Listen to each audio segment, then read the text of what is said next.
You are experiencing Conversations from the Darkside. Please stand by. Hello, everyone, and welcome to the second installment for October 2025 of Conversations from the Darkside. I'm here along with Jack Flack, Rob Fleck O'Hara. This is Amigo Aaron, here to hold your hand as we trepidatiously walk down the path of darkness, Flack? You know, it's not just conversations about the dark side. It's from the dark side. Yeah. You know, we're here. Yeah. We're in it. We live here. We need to we need to pay our light bill, frankly, if you want the truth. But that's the way it goes. We're so happy everyone's here to join us tonight. Another kind of a spooky October evening, at least here in West Virginia. I don't like it as the days draw to an end quicker than they used to, and the night comes on a lot quicker. And you're never ready for it when it happens. It's very subtle, and then right around October, it's when it springs forward. At least in this neck of the woods, is it getting dark down your way? No, I think they said by next week it'll start being dark by like 5:15 or 5:30 p.m. You know, so it's but the earlier it gets dark like that, I know Halloween's coming. I mean, you can't start. I'm a firm believer you can't trick or treat when the sun's out. It's got to be dark. It ruins it. You're a bright side guy on this, and I am too. They used to try to get that Halloween during the day thing going. That's for suckers. If you go out during we never did that when I was a kid. In fact, you didn't go out until I remember my parents being like, "Don't go out yet. What are you doing?" They'd get on me.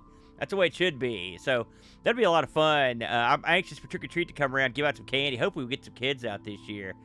So, ladies and gentlemen, first of all, I want to thank everybody who tuned in and downloaded last week's Conversations from the Dark Side. One of our most successful episodes we ever did in terms of feedback and in terms of actual people downloading it, watching it. So we appreciate everybody. I like to see the vibe picking up, Flack, for this sort of thing. And so hopefully we've got another fun edition to present this week. We're talking about haunted houses, hotels, and hospitals. We've picked out a little bit of each. It's a little smorgasbord of hauntedness this week. Should be a lot of fun.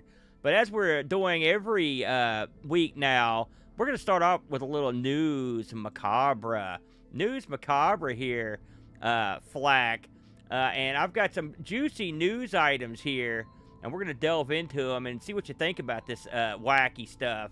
So, right out of the gate here, I've got the first offering here. We're going to start off. I'm going to let you handle this one, Flack. This is the one you kicked in.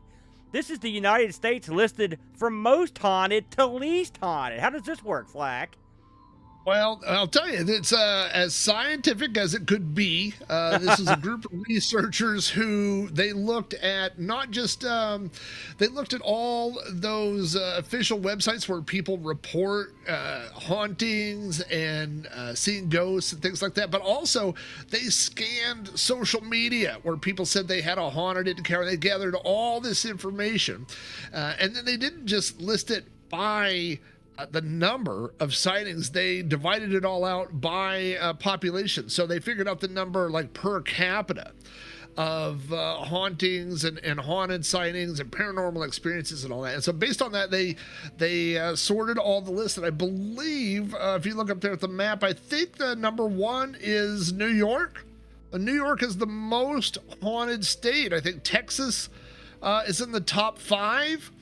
I think Louisiana is in the top 5. California is up there. So, you know, those are all places I've gone on vacation. So I don't know if that's a good or bad thing. Also, I saw in there that I think Oklahoma, where I'm at, is like number 47th, which was very surprising because we have a lot of tribal lands and things like that have been disturbed and built on. I don't know if you saw Poltergeist, but building things on top of cemeteries is not a good idea. So, but I just thought this was really interesting that they actually took a lot of this data and sorted out. So it's a fun little link.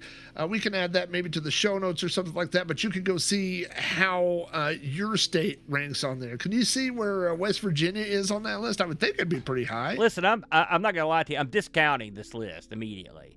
They've got West Virginia. West Virginia cryptodomania, weird crap. I mean, we're renowned for our goofiness. 42? Like, we're in the like, what is that? 42? That doesn't seem right. That's now, ludicrous. Here's an amazing statistic on there. It said when they the highest state, which was New York, when they divided it out, the number or the percentage of people out of every 10,000 that had seen something was like 2,300. It's 23%, almost 25, almost 1 out of 4 people have reported seeing a ghost in New York. So I don't know if that says anything about the ghost population and the paranormal activity in Ghostbusters. I mean, because I'm thinking of Ghostbusters now, of like, all the stuff that was in New York City. Like, I don't know if that's what's going on, or maybe it may just say something about the people who live in New York. So I don't know. I mean, I'll look at this map and look who the heavy hitters are. All the real populated states, all right? California, Texas, New York. I think this is some flyover bias here, in my opinion, because something tells me that they lightly surveyed the states in between the two oceans where everybody lives. Anyone that knows anything knows your most like ghost-fearing, scared-up people are in the South. Like in this area. I mean, you can make of that what you will, but I mean, I'm looking at this, and I'm just like, I mean, yeah, they got Louisiana in there, but you tell me places like you've been to Arkansas, you've been through there.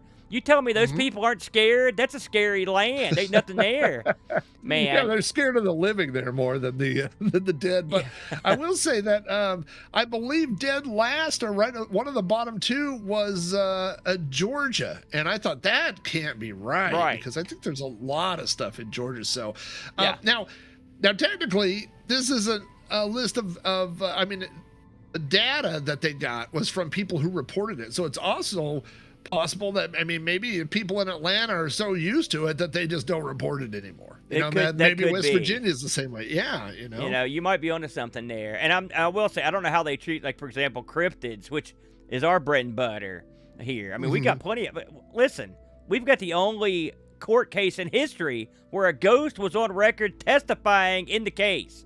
You show me any other state, there is none. So I'm just saying, we should. I think that should weigh something in this, but that's an interesting. It's good they've got Canada listed here. I'm trying to look and see what's the scariest part of Canada there, Flack? Can you see it from your vantage? Looks like looks like it might be so, Ontario. I'll tell you what's funny is that the study, I think, was done by people from Canada, which is the only reason why that's on there. Go ahead, Flack. Get yourself in hot water with the hosers. Well, here's what I'm going to say to get me out of hot water. I'm pretty sure that the scariest place in Canada is not as scary as the least scariest place in the United States. There you go. It says here, first place went to the Yukon with a spine-tingling 39 sightings for 10,000 people. Second was British Columbia. Pretty scary. I mean, you could think being up there in the woods and stuff, you'd probably be pretty jumpy. That's good stuff, Flacker. I like that, man. I think you're onto something there. I'll grab this next one. I thought this was interesting, Flack. This was an article I found on the Telegraph, and that's the spirit why Edwardians had to have a haunted house. So I didn't know this about in that era, but in the early 20th century, when you were trying to buy and sell homes, having a ghost live there was very beneficial to how you sold the house. For example, right now, according to the survey they quote here, 57% of Britons would live in a haunted house if the price was right. But that, they'd get a break. But in the old days, they would pay more to live in the house that's haunted, and they'd pay less if it wasn't haunted. That was the way they liked it. In fact, there are court cases. I mean, if you had a ghost that had been verified to live in your house, and you can guess how that went, the verification process. You think having a home inspector's tough. Have the ghost inspector come around. But you could not. But there are records that people have been taken to court because the ghosts weren't as prevalent as they had said. Or one case I saw, a ghost didn't haunt the house; he haunted like the well or something, and that wasn't good enough. Oh. That was under the premise of buying the house with a ghost in it. That's where they paid the big money. So having a ghost is that that's more beneficial to the seller than the buyer? Is that right? Like it drives the price up? Correct. It drives the price up. That's what they wanted. Yeah. And so it's an interesting parallel to. I mean, I know people now that would like to live in a house with a ghost in it. If you're into that sort of thing. But I'd say for the most part, most people would be the exact opposite of that. Like, where do you fall in that? Would you pay more if there was a bona fide bunch of ghost sightings in a house you were interested in? I definitely, if I was talking to a realtor and the realtor told me this is a nice house, and I went, yeah. And she said, there's a nice property. The neighbors are nice. And I went, yeah. And she goes, by the way, little haunted. I'm looking for a discount. To me, that's not the price going up. That's the price going down. Yeah, so I'm not going to pay extra for that because, think of all the wear and tear on the doors that are slamming all the time. It's going to be trouble. So one of the reasons that there were several, but amongst the reasons that the Edwardians were into this is that if you owned, in their eyes, if you owned a haunted historic property, it implied that you owned a little piece of history. And so for the up movers and shakers and the well-to-do, this is a little bragging right that you had a place that was so important that a ghost had deemed to live there. So if you think about it, that's an interesting angle for that sort of thing. I kind of like that because I'm kind of like in the middle. Like, I don't necessarily want to live in a haunted house. But I mean, if I could make a buck or something, or if the ghost was particularly renowned, maybe, like it's one thing if you've got a ghost that starts the blender at 3 a.m., you know what I mean? But I mean, if you've got a full body apparition that comes down the stairs in a nightie, I'm in. That's the way I look at it. I definitely would tell you this, so I understand the prestigious angle that they're going for. 100%. If I get a house and it is certified haunted like that, that is going in my email signature. Every email I put, I'll be like, owner of a haunted house. Owner of a haunted house. I like it. I'm milking business cards, everything. It's going all over. Let's keep the ball rolling down this line of thought because our next article here. The infamous haunted mansion in Massachusetts sells for $1 million despite warnings about dangerous entities. You looked into this one? Sure, yeah. It's crazy to me that, well, first of all, they said, so this is the opposite of the UK, right? Like they said for a long time they could not sell this house, that the price had gone down, right? Yeah. And then the investors who bought it, they're really downplaying the angle that the ghosts are in there. So, it feels like the opposite of the other story you were just telling. It's this mansion that's in question, by the way, a huge Victorian mansion. That boasts 10 bedrooms and took 100 men a year and a half to build. 100 men back in those days, that's a whole different kettle of fish. Because that doesn't sound too bad to me, by the way. 100 men, a year and a half to a mansion of this size. The guest list at this house, listen to this. This is an odd selection of guests. All right. President Calvin Coolidge, right? Minnesota Fats, the famous pool player, if you remember him. Right. Betty Davis, P.T. Barnum, and Norman Rockwell. They all play. They all hang out at this house. That's an eclectic blend of people. $1 million. All their ghosts will also be there.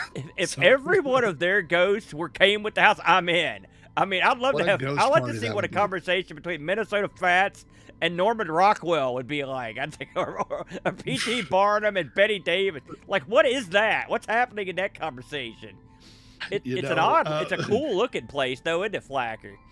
Well, I was just thinking about this because in some of the other stories that you posted and some of the other things that we'll be looking at tonight, they all include a picture. And every time there's an article that says this house is haunted and they show the picture, I go, I agree. That looks like a haunted place to me. Like they never show like a nice condo with palm trees, you know, and a little like beach area in the back, and they go, "This is the world's most haunted beach shanty." Like you never see that. Like they're all these Victorian houses with the towers, and they're all dark, and I mean pictures are never taken at noon. I mean, look at the background in there. They're like those houses live eternally on cloudy days. Yeah. You know, it's funny. You're not wrong. I often think about that. Is every house that looks creepy, is that they're not all haunted. They can't be, right? But this house, sometimes you get the double, the hot double. A creepy looking house with a creepy history. So get this. They built the house, right? Bam. Weeks later, the owner's wife dies of a bacterial illness, right? Months later, second wife had 2 more children, and then his second spouse died. Right? Then there was a bitter inheritance battle with the kids. You know how the kids are always, they got their grubby hands on your wad, man. They won't get out of there. Then they said, according to the attraction website, it says here, the home became a hive of unsavory activity, including drinking, gambling, and prostitution.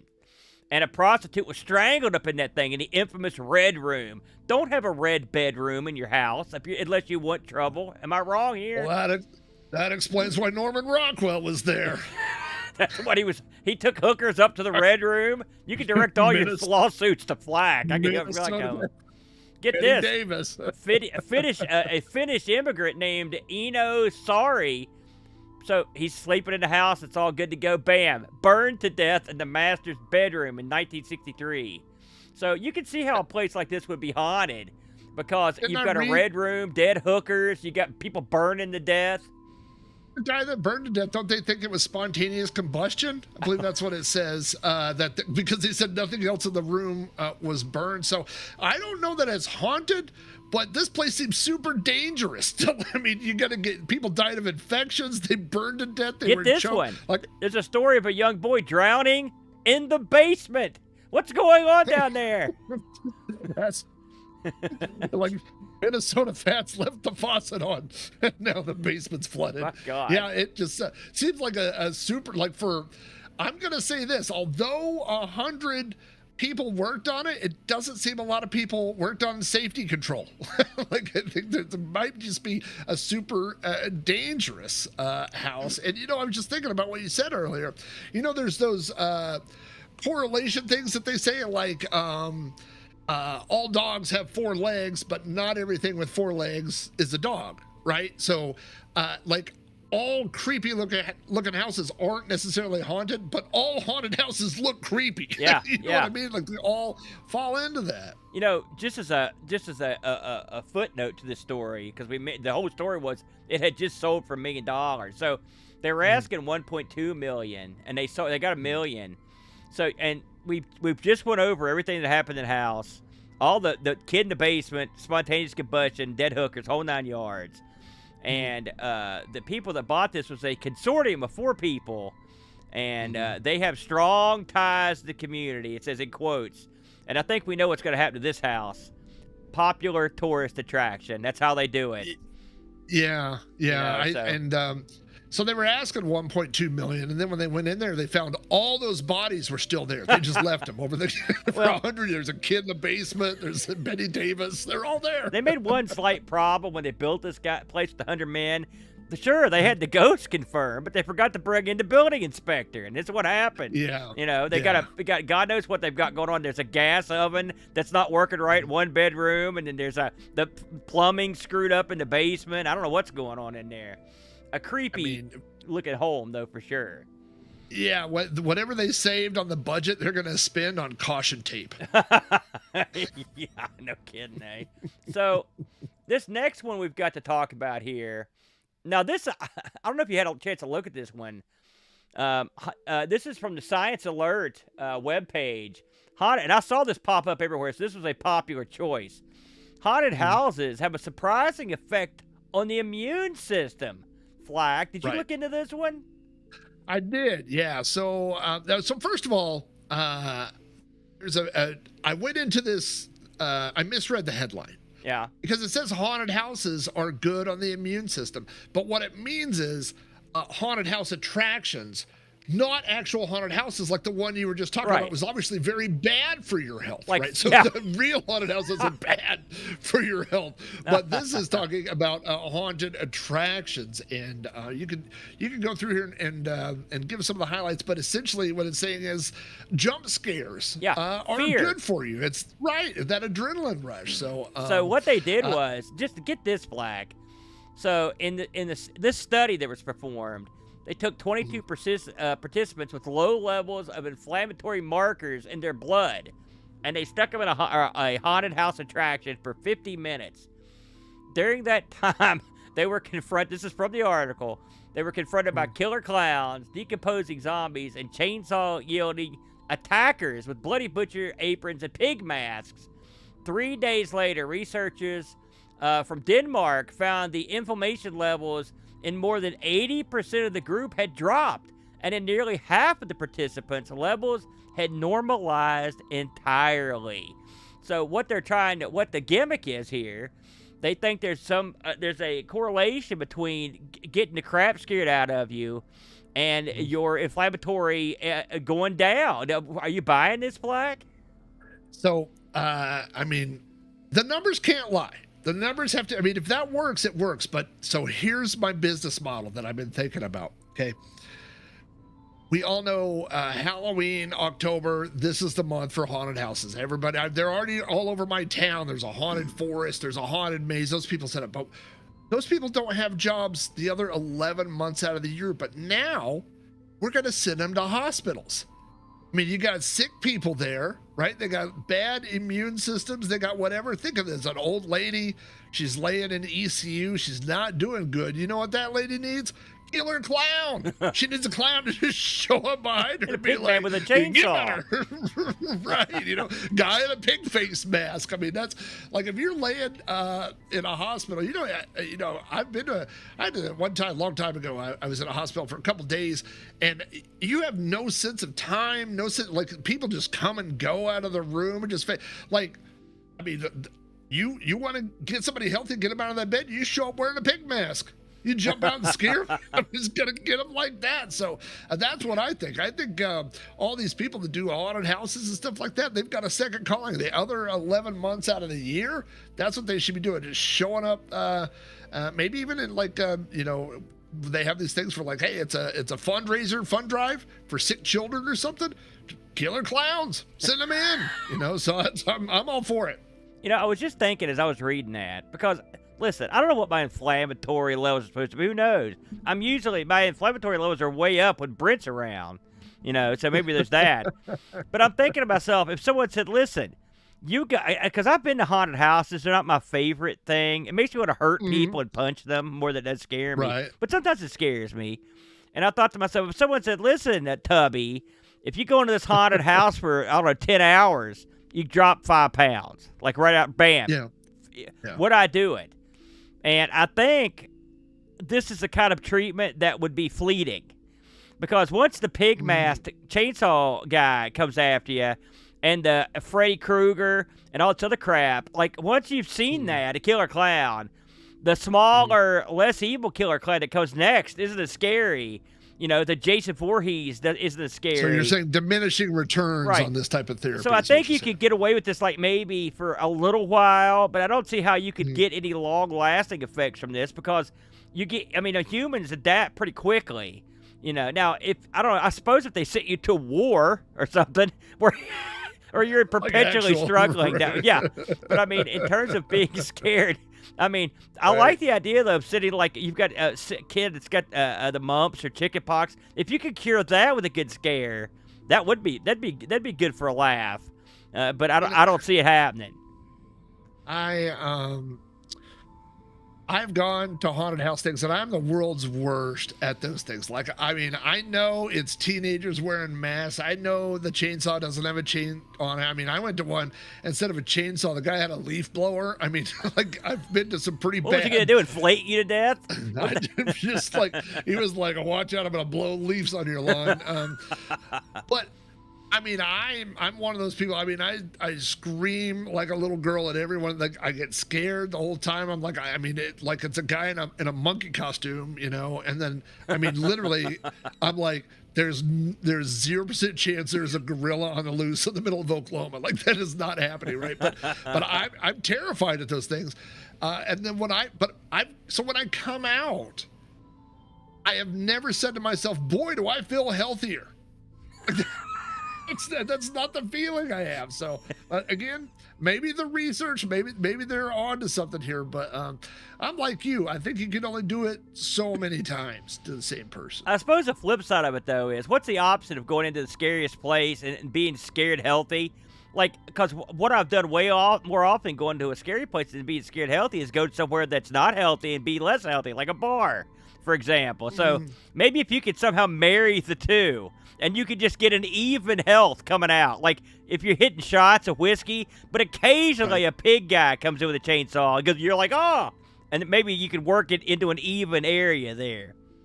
So it's not gonna get over until insurance starts paying for it. So when you can make a claim, and you can be like, listen, you know, I've got this chronic disease, and Blue Cross Blue Shield says, well, here's the deal. We're assigning you a guy with a pig mask and a chainsaw to follow you around, and he'll give you 14 scares a week. Then I can see that. But until then, I don't know how this is gonna go. Yeah, that's one to put in the maybe pile, everybody. But I like the idea. I think we're onto something. Maybe someone can make this work somewhere down the line. And if it does, and there's some sort of weight loss element, touch me up. I'll be ready to go. Oh, hey, okay, I got it. So you know, there's the whole angle with ambulance chasers, right? Yeah. You know, there's an accident, and they people chase them, you know, and the lawyers, like, they try to get money, right? Okay, you do the same thing. Like, you hear on the news, like, oh, there's this lady and she's sick or whatever. You just show up with a chainsaw, you put on a scary mask, you beat on her window, and then you leave a bill. Yeah. You go, you owe me $200. Here you go. I think that's the business model right there.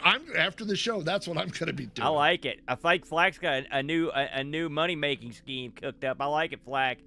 So, we will leave the news macabre there. We're going to take a quick break. When we come back, we're going to dip our toe into the unholy pool that is haunted areas, and we're going to start off with a place you don't want to go to heal up. In fact, this is a place where you can start your gimmick, Flack. It's haunted hospitals. You are, of course, watching the ever-popular, ever-present Conversations from the Dark Side. We will be right back. You are experiencing Conversations from the Dark Side. Within this ancient museum of North America, amidst the whispering trees and the persistent call of the wild, there exists a legend. This is the realm of Bigfoot. In the end, Science Museum Oklahoma is a place where curiosity reigns. Where the boundaries of the known are constantly pushed, it becomes a haven for one of the greatest mysteries of all. Bigfoot, the keeper of secrets, wandering ever so quietly through the corridors of human achievement. This is Camp Cryptid.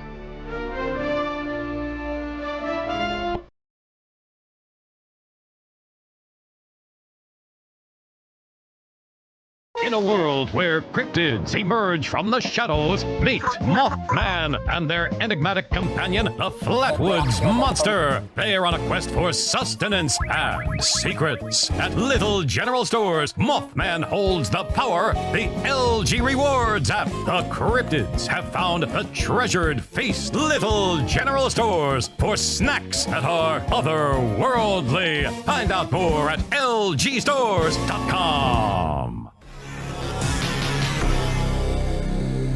You are experiencing Conversations from the Dark Side. And we are back on Conversations from the Dark Side. Of course, this week, the topic at hand is haunted houses, hotels, and hospitals. We're going to get a little bit of each, and we're going to start off with the haunted hospitals. We both brought an entry to the table, and I'm going to turn the floor over to our good buddy Jack Flack. All right. Well, the haunted hospital that I wanted to tell you about has a couple of different names. Today, it is known as the Glore Psychiatric Museum. It's in St. Joseph, Missouri. The guy who founded it and who first set up the displays, his last name was Glore. That's where the name comes from. But its original name, when it was first built in the late 1800s, was State Lunatic Asylum Number 2. Yes, it's got a ring to it. That's the name. I mean, there's no surprises what's happening if you get sit there. You're like, what's going on here? Now, they did rename it to the St. Joseph State Hospital, I guess to kind of bury the lead as to why you might be there. But yeah, you get sent to a place called the State Lunatic Asylum. And also makes you wonder, how bad is Missouri that they had a State Lunatic Asylum number 1? It was so full. That they wonder how many numbers they've got. How crazy is that place? Yeah, they had to make a second one. So this place opened in 1874, and it was open for 125, almost 130 years. It was in operation. And then in 1999, just to let you know how pleasant the accommodations are, in 1999, it was turned into a prison. And then it was a prison for a while before it was finally closed. And they've turned one of the buildings on the campus into a museum, which is now the Glore Psychiatric Museum. And I've been to this museum. So it is a historical record of people with psychiatric issues and how we have treated them throughout the years. So real quick, let me tell you some of the things that are there. There are these wheelchairs. I think you've got a picture of that up there right now. This is the wheelchairs. So these were originally donated, and apparently people that were having these psychotic episodes, rocking in wheelchairs is kind of a calming motion for them. But you'll notice, like as we did walking through the hallway, that many of them just have restraints on them as well. So people were put in these wheelchairs and then bound to them. Now those were eventually replaced by all metal wheelchairs, which you can also see on display there. And the reason they said these metal or not wheelchairs, but rocking chairs. But the reason that they replaced them is they said they were, since they were all metal, they were a design where they could not tip over and they were easy to hose off. That was the selling point. On them. So, just to jump in there, I work in the prison system, Flag. And so this same philosophy has carried over because we've got restraint chairs in a lot of the places I go. Pretty much every prison's got one where they restrain a sucker in. They can't tip them over. Now, they don't let these guys rock. They don't move at all. And occasionally, if the prisoner's been particularly ornery, he'll have the spit bag tied over his head, added bonus. Yeah. And I've talked to some guys while they were in this thing, and they were calm as anything. I don't know what they did before I got there, but they were doing something, so I can understand. I think it'll take the fire out of here real quick. Yeah. So some of the other treatments that were done at this place included hydrotherapy, to hydro meaning water. And so one of the theories was, again, we're talking all the way back to the late 1800s, right? So science had not come as far as it has today. But their theory was, if you have mental illness, a good thing to do is put you in a cold tub of water all day or put you in a cold shower all day. And that, So as you tour the area, you can see these showers and these tubs. One of the most, it's hard to say most disturbing things that you see there, but there's an entire room dedicated to lobotomies. And so one of the issues that this place had was within not very long, within 10 years of it being open, it was at 10 times the intended capacity. It was overflowing with people because, as you alluded to earlier in the show, it was pretty easy back then to get someone sent to what they called a lunatic asylum, right? It could be if like there were people in here that they said, well, this woman kept throwing a fit every time her wife cheated on her, and so she must be crazy. They threw her in here. I mean, just literally just people that they wanted to get rid of, or you know. But don't get me wrong, a lot of the people here had serious mental illness. But so one of the ways that they decided that was easy to control people was to give them lobotomies. And of course, in the earliest lobotomies involved drilling a hole through the skull and going in and performing a lobotomy. But eventually the orbital method was invented, which was where they would literally take an ice pick or something like an ice pick, go in through the eye socket, and then do this real unscientifically and separate, you know, the hemispheres of the brain. Over 200 lobotomies were performed just at this place, and they did it because it was that style was so fast, and they said they didn't even have to sedate people. They just took them over to the electroshock area, which is another thing you get to see that's on display, and they would shock these people until they knocked them out, and then they would give them a lobotomy. So, I mean, a real pleasant place to go on vacation, you know. One thing I do want to mention is, and I found this to be actually the most disturbing thing that was there, is that they, all the inmates were encouraged to create art and do things, and they have a lot of that art on display. So there are some paintings, there are some writings, there are things like that, but there are also some things that are on display that were done by people that were not of sound mind. And one of the displays is a television, which they have on display, and the whole tube now is filled with little notes. But the story behind that is they found an inmate that they caught him slipping notes inside a television, and they didn't know why. And so the staff came and took the television. When they opened it, they found over 500 notes that had been stuffed inside this television. They were all handwritten notes that he would write on any piece of paper he could find. He'd rip them out of a book or pamphlet, anything he found. And he was writing these notes saying, the people here are holding me against my will. They're taking my money. They're doing all these things. And then, of course, the staff said, he doesn't have any money. He doesn't have it. So it's delusions. They took it all. Right. Well, so his idea was if he put these notes in the TV, they would get transmitted out to the TV people and someone would hear him. So it's those kind of things that are just kind of real disturbing. So let's talk about how this fits into Conversations from the Dark Side. First of all, there's an area, on the third floor that I believe is now moved down. But this place had not only a morgue, but it also had its own autopsy room. So they would perform autopsies in this facility. And they also had a morgue, which has way more storage for bodies than you would think would need to be. I mean, like a dozen, like the big, the TV kind of freezer kind of things, right?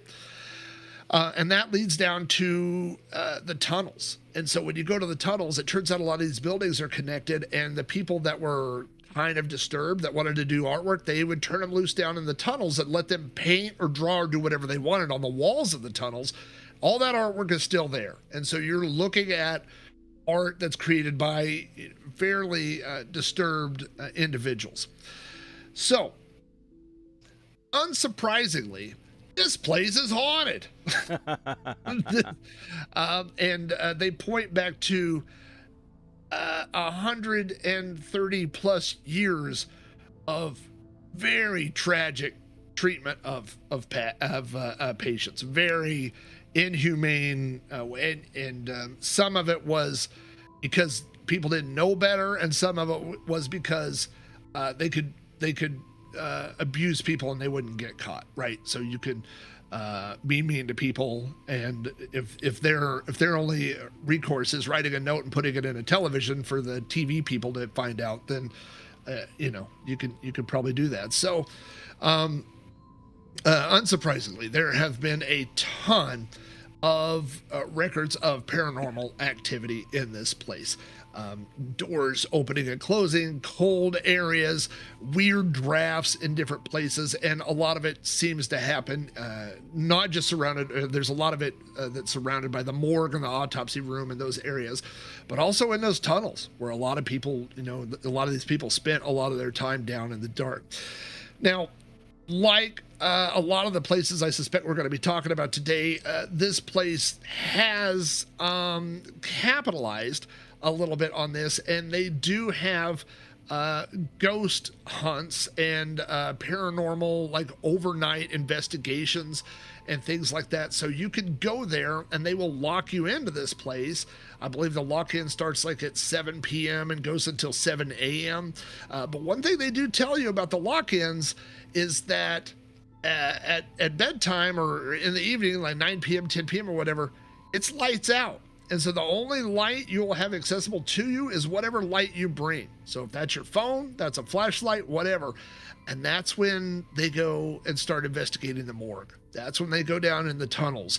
They go through all those places with no lights. So I think the pictures that you're showing right now that you're scrolling through, those are pictures that I took while on visiting the Glore Psychiatric Museum. Like I said, there's a lot of kind of disturbing things there. There's a display. I don't know if I have a picture of it. There's a display, a glass display that has several hundred, like 450 pieces of metal. And all of those pieces of metal were retrieved from one patient's stomach. So he said that he thought that he could keep voices away and things by consuming metal. And so he swallowed nails, he swallowed safety pins, he swallowed anything he could get his hands on. And then they would do surgery or whatever and take him out every now and then. So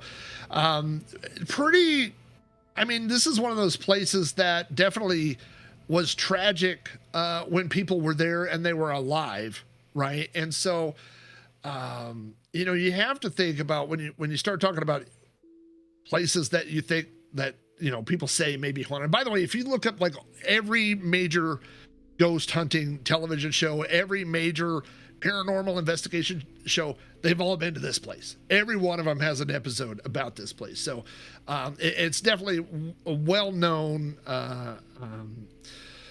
destination for paranormal hunters and things like that. And I think if you go there looking for that stuff, most people don't leave disappointed. So again, very tragic place when people were there and were alive, and now that it's a museum and that it seems to have taken on a second life today.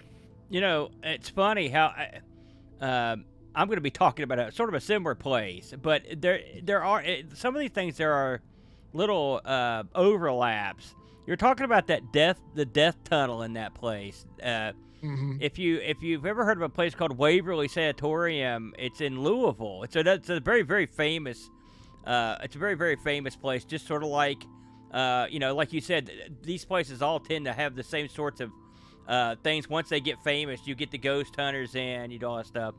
I was just talking to Teresa earlier, and she was saying that it was real steep, and that they would just chuck these bodies and they would get down the hill. I'm guessing it was something similar at the place you were at. How deep into this place did you get?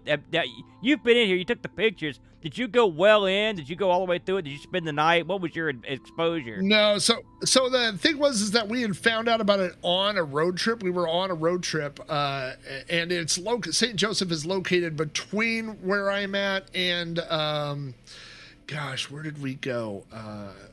Kansas City, Missouri, I think is where we went. So it was like in between the two places. So we had found it. We stopped by there. And when we were there were literally flyers that said, we're doing a lock-in tonight. But so we could have stayed and done the extra thing. Now this is like a whole campus, imagine like a prison with multiple buildings around and everything. But the museum is all located just in one building. So that's where our time was concentrated. And it's, I think 6 floors or something like that. Maybe not, no, 3 floors and then the basement. So, and each floor, like there's one floor dedicated to, the history, like the medical history, and there's one dedicated to the artwork that the people that were there created, and this whole museum started because it was like a medical, like one of those medical display weeks, and that the guy, Dr. Glore, he created, and these are there too, I didn't mention this, but he created these full-size dioramas, and so they have, like, there's a room like where you're like a safe room where you would lock, like a padded room that you've seen in the movies. Like there's one there and the door's shut and there's a gate, but inside there is a mannequin.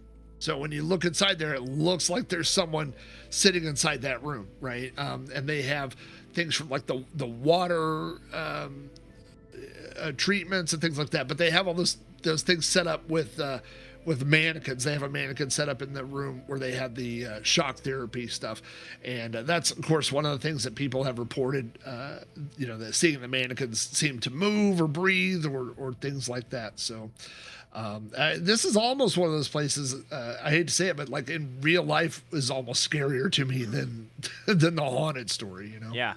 Do you think you could see yourself spending the night there one of these days? Not as a patient, I would hope. Have you seen your recent work? You can drive the van there and just permanently park it. Just camp out. I would do it, but I think that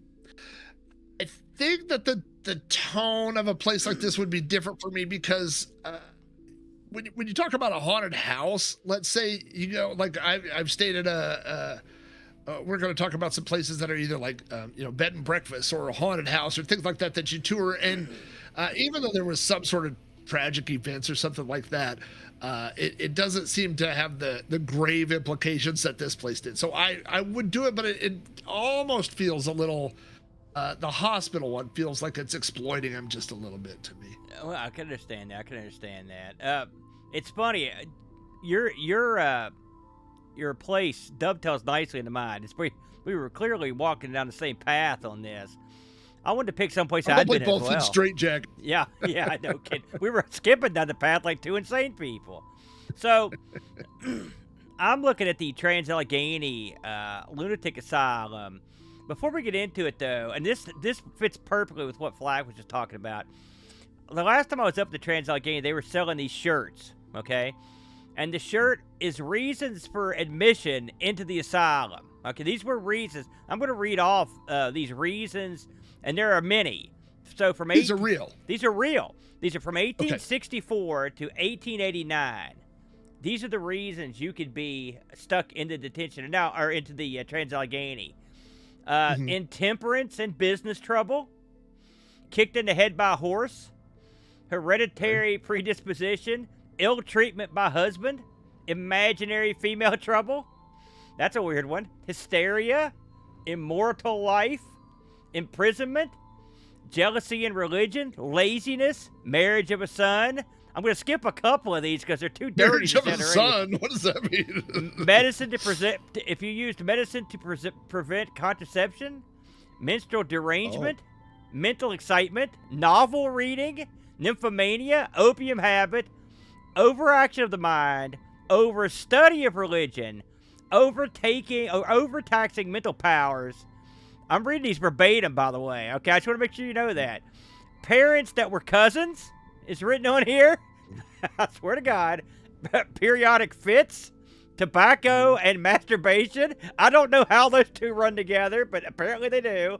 Political excitement, politics. So politics can be reason for admission. Finally, what I agree with. Religious enthusiasm, fever and loss of lawsuit, fits of desertion of husband, asthma, bad company, bad habits, bad whiskey, bloody flux, brain fever, business nerves, carbonic acid gas, congestion of the brain, death of sons in war, decoyed into the army, deranged masturbation, and desertion by husband. That's exactly one half of the list. Okay? I'm going to stop right there. That's one half of the list. And the list just is as goofy on the second half as it was for the first half. And like my personal favorite, snuff eating for 2 years. 1 year, not enough to get you put in. But if you've been eating snuff for 2 years, you could go into the Trans-Allegheny. So I was keeping, I believe, at least 18 of those apply to me. Listen, I don't want to know which ones. Definitely did not. Like, I've never been attacked by a deranged husband. I mean, so like those are off the list. So there were like 4 definite no's and at least 18 definite positives. So, and I mean, I like so many of them could combine into different things. You know what I mean? Like maybe if you have 2 at the same time, you know what I mean? Like, oh yeah. Yeah, these are crazy. But one of the things I learned from being there and talking to the people that worked there, if you were a woman between 1864 and 1889, and your husband was like, "Man, I'm sick of this broad," one of the things you could do is commit her, marriage off, and you're scot free. You're out of it. Well, yeah, you take him in, and you know, you're like, it's not working out. I go, "Oh, well, welcome to the lunatic asylum. What's the problem?" And you go, "Asthma." Yeah. Yeah. Okay. Go, bring out the wheelchair and get her in. I mean, just looking at these, fell from horse in war. You know, stuff like that. Fighting fire. Like, I guess you thought fire went nuts. Who knows? What gets you in there? But that's all you need to get stuck into the Trans-Allegheny Lunatic Asylum, which is in Weston, West Virginia, which is about... You were at our house on the river. If you keep going up the road there, you probably came real close. Did you stop by Weston on your way through? I can't remember. I mean, the best I'm finding to avoid these places is probably a better plan because, like I said, I mean, you go by there and they're like, "Hey, do you watch politics? You better run." They got beds to fill there. Yeah. So, the lunatic asylum opened for patients starting in 1858, but it wasn't, or excuse me, that's not true. Construction started in 1858. It started opening up to patients in 1864, and this place was open in some capacity until May of 1994. So quite a long run. Yeah. The campus, the Trans-Allegheny, is massive. It's a massive campus right in downtown Weston, and it is a unique area because there are residences around. You're right downtown. There's a river that runs in front of it, so you have to sort of go over a bridge to get to it. It's a beautiful building. It was designated a National Historic Landmark in 1990. So the funny thing about it, this wasn't always the Trans-Allegheny Lunatic Asylum, because when the construction of this thing was going on, when it started, this area was in Virginia. There was no West Virginia. So at the beginning of the construction of the Trans-Allegheny, it was part of Virginia. And then right in the middle of construction, a war broke out. It's called the American Civil War, 1861. And so if you know anything about history, West Virginia went away from Virginia to do its own thing. And so we just happened to get hold of this asylum. And so if you visit there's a point in the asylum where you could tell where the construction changed. And there are places on it with like the Virginia State Flower and stuff. You know, it's because it was actually part of Virginia proper. The place is sort of self-sustaining. It's had gardens over the years. It's got its own gas well, and it's a series of buildings. The main building, if you're watching at home, what you're seeing here is this is the main building of the Trans-Allegheny, and you can see it's expansive. And then I'm going to point out in the back here. So, like, if in the very back here was a place. In fact, actually, I think it's to the side. There's a place devoted to surgery. So it was an area. It was a huge building that's just surgery. This was mostly rooms.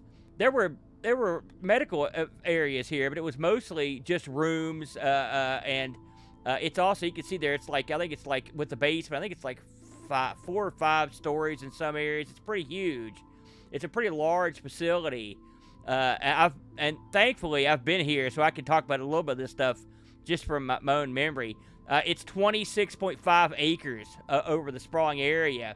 Now, the one thing I wanted to get into before I got into the truly scary stuff about Trans-Allegheny is. You know, you talked about a lot of the stuff that happened in the era of medical treatment for mental issues, and it was, I mean, by today's standards, pretty archaic and old school. You know, the stuff like, you know, screwing with somebody's brain or electric shocks or stuff like that.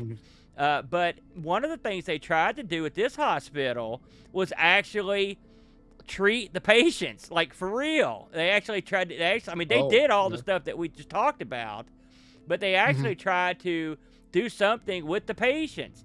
They had nice rooms and pianos, and they encouraged the patients to go out and talk and go around. And a lot of the areas were open. You could go out, and it was nice. One of the things they've done in modern times, in the lobby and in the areas where you first come in, and the parts of the first floor, is they've recreated them as they were when it first was built, and it's beautiful. It's got beautiful like pastel colors.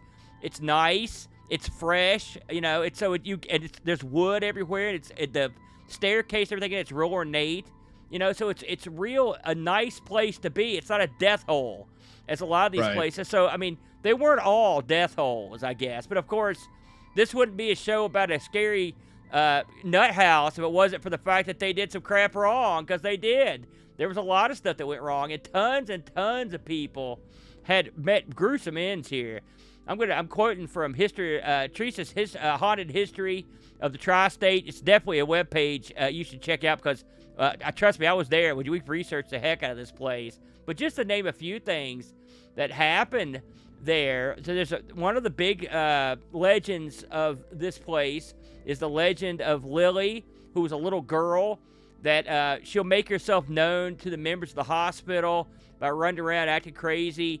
And they leave a ball down where she was most sighted, and you can kind of roll the ball around and see if she'll whack it back at you.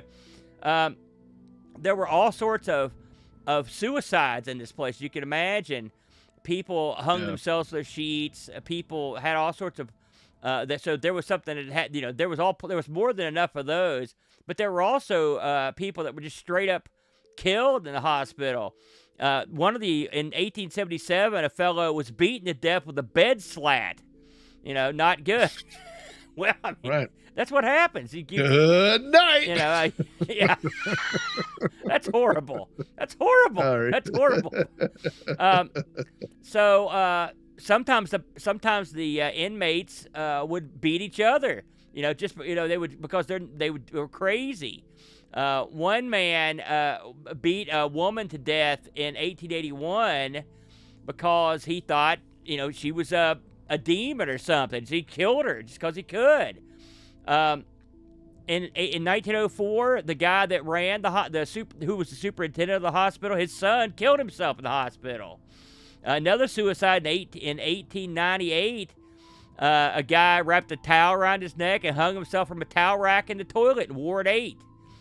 You can see the trend here, and you see that it happens. I'm looking at the dates. It runs all the way up into 1987.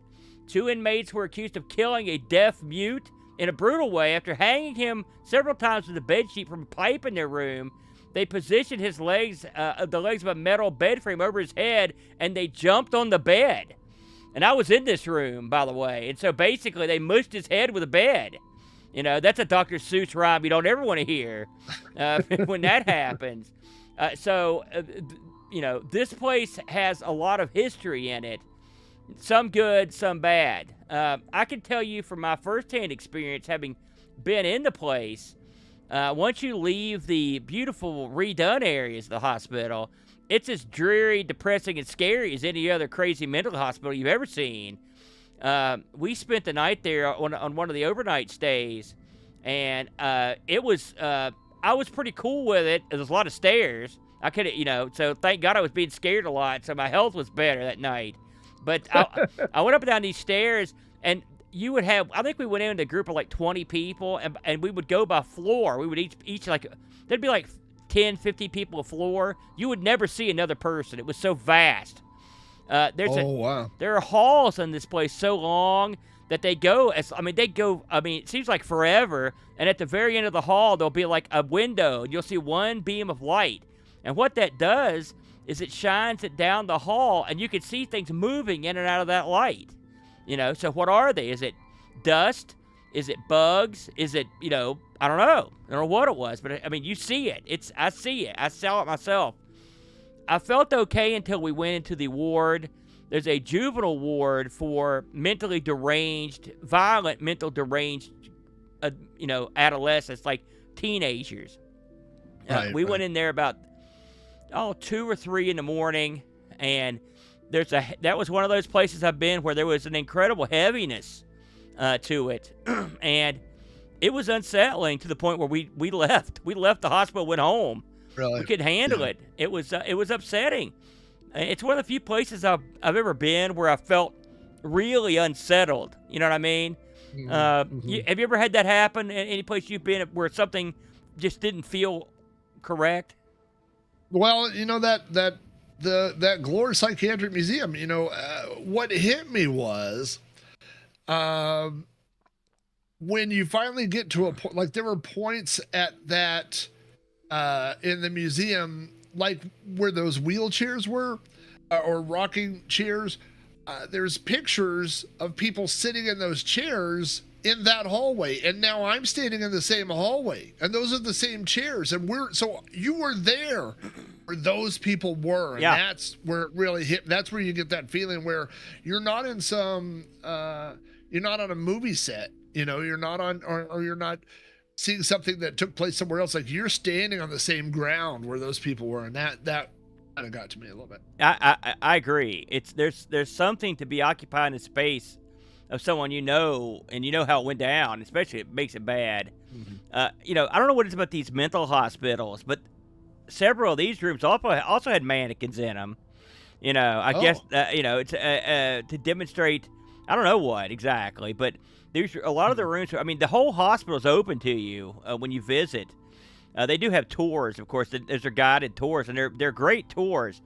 But if you're going to come up to West, if you're going to take the time, you might as well spend the night. So because you really can't understand the size of the place until you spend any length of time there. If you're watching at home, the picture I've drawn up here is, and I was in this room. It's a setting room. And this is exactly what I'm talking about. It's not like there's no one here getting tortured.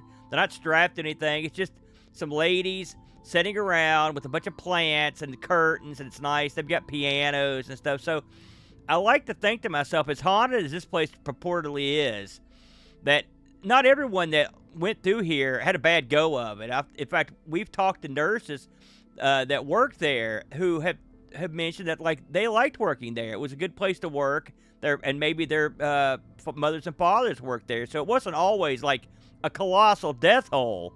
But when you get this many sick people, and much like your place, this was built for, I think it was like 450 people or something. And at the by the end of the day, they'd stuffed a couple 100,000 people into this place.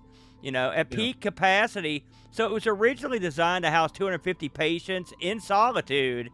At its peak in the 1950s, they had stuffed 2,600 people into this place. So you're going to get a lot of bad vibes, a lot of bad mojo when you come into a place like this. But again, there's a lot of ghost action in here. If that's your cup of tea, if you look around on YouTube, you can find all kinds of people who have pictures of the ball moving, pictures of stuff floating in front of the window, pictures of who knows what floating in front of the camera in the room where that guy was killed with the bed. You can go way to the top of the building. It's real creepy up there, and you can sort of figure out where the guys hung themselves and whatnot. And so I'll leave it up to the listener to make your own decision if you come here. I can only tell you that in the time I stayed there, and I was just at this place 2 months ago. We stopped on our vacation. We stopped in. And it's beautiful. It was a beautiful sunny day. It's got a beautiful grounds. In fact, there were professional baseball games played on the front grass of this facility in the 1800s. So, I mean, if you ponder that for a minute, they would bring in roving teams to play. So it's a weird juxtaposition between something truly heinous and something that's sort of nice, depending on your perspective. But it's not a kind of place I would want to live for any length of time, Flack. That's for sure. I would like to point out that picture that you had up there Yeah. of the sitting room where you said the women were enjoying themselves or whatever, that was taken just before they sent in the killer clowns to scare the crap out of it, and hopefully hopefully get them Scare 'em a healthy. little healthy. You know, bad things happen everywhere. Bad things happen all the time. You know, there are car accidents and people die from crazy reasons, right? You know, and obviously every place where a person has died is not haunted, right? Like we don't, you know, or every place would be haunted, you know. But I think there's something about these things where, and again, I'm with you. Like you should go to one of these places and experience it for yourself, and make up your own decisions. But I mean, if there's any place where bad energy is going to coagulate and linger, you got to think it's one of these places. Both of these places, over 100 years of really, really tragic stories. You know? So you never know. I think I'm like you. If any place is going to be full of spirits, I think you nailed it. It would be a place like this. While we get full of spirits at the commercial break, we invite you to stand by. We will be back in just a few minutes for more Conversations from the Dark Side as we take a sleepover in haunted hotels. Stay tuned. You are experiencing Conversations from the Darkside. Trans-Allegheny Lunatic Asylum.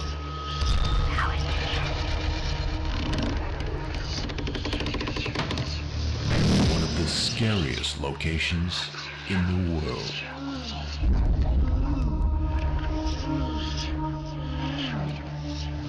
Documented paranormal activity. Schedule your investigation now.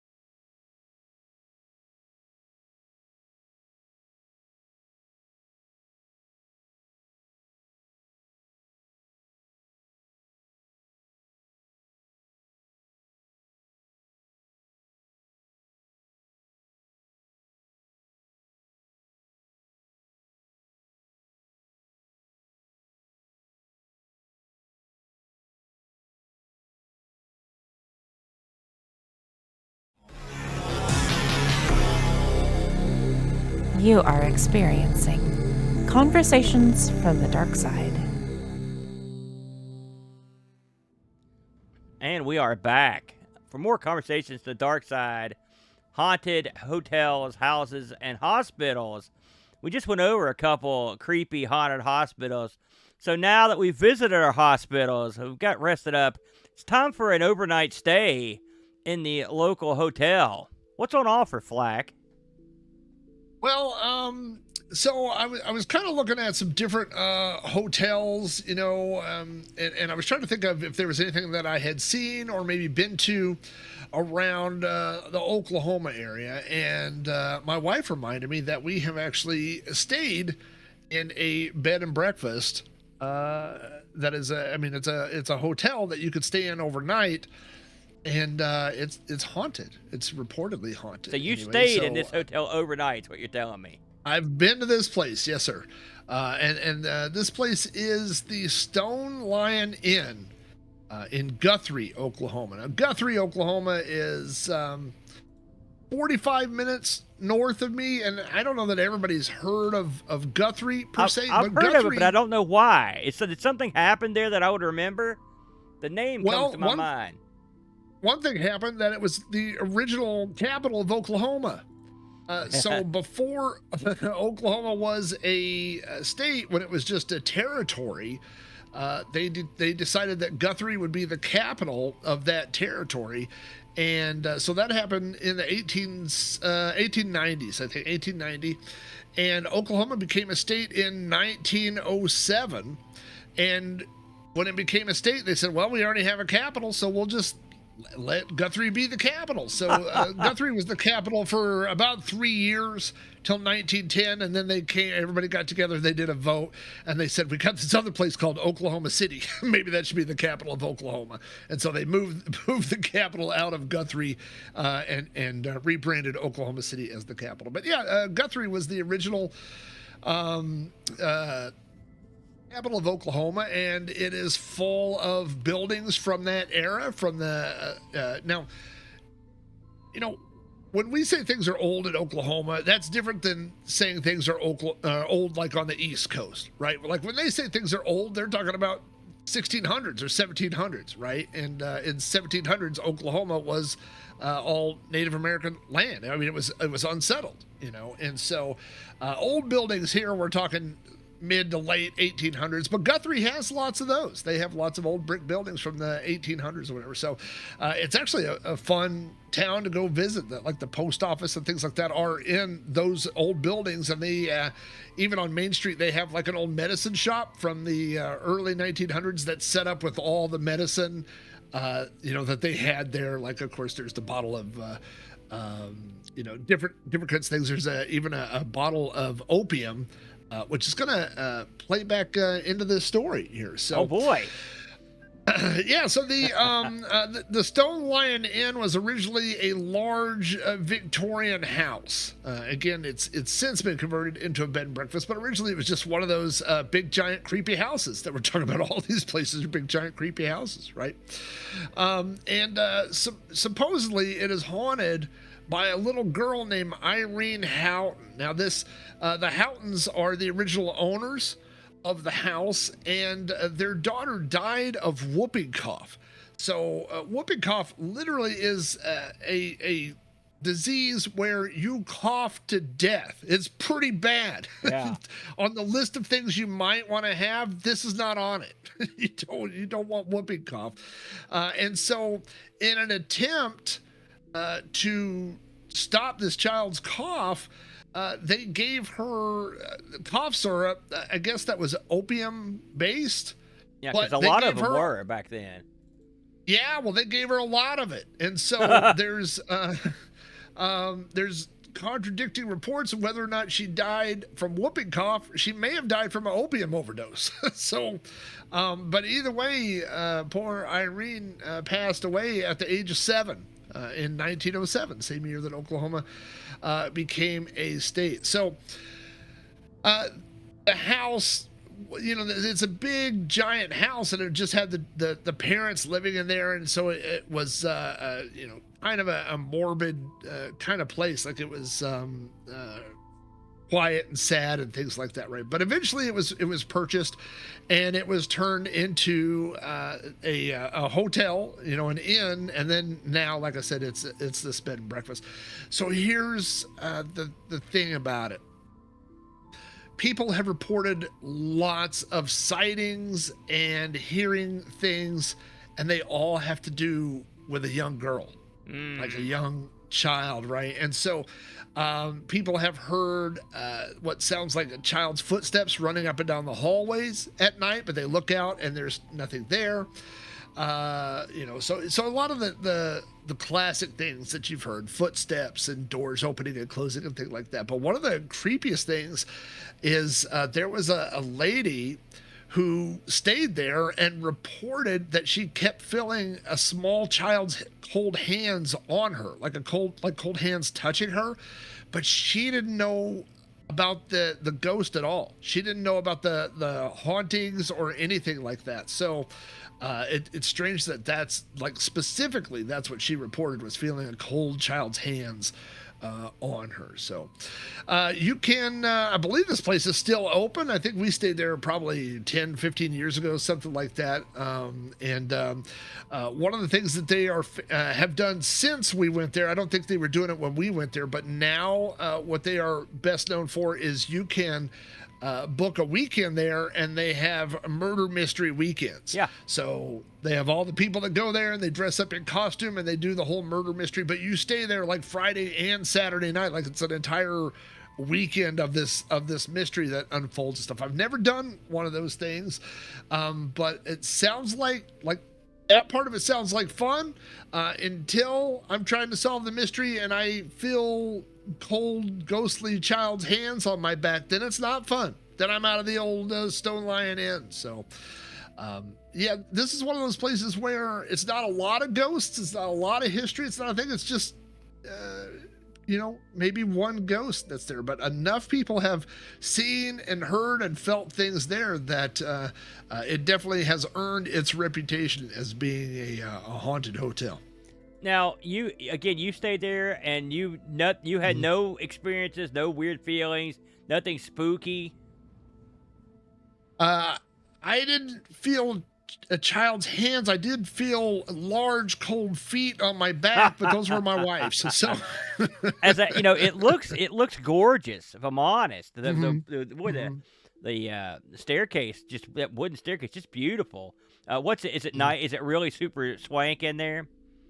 It is, and a lot of it is decorated. It's all time appropriate, you know what I mean? That they've really redone it, and so it feels like you're walking back into a house from the 1800s. Yeah.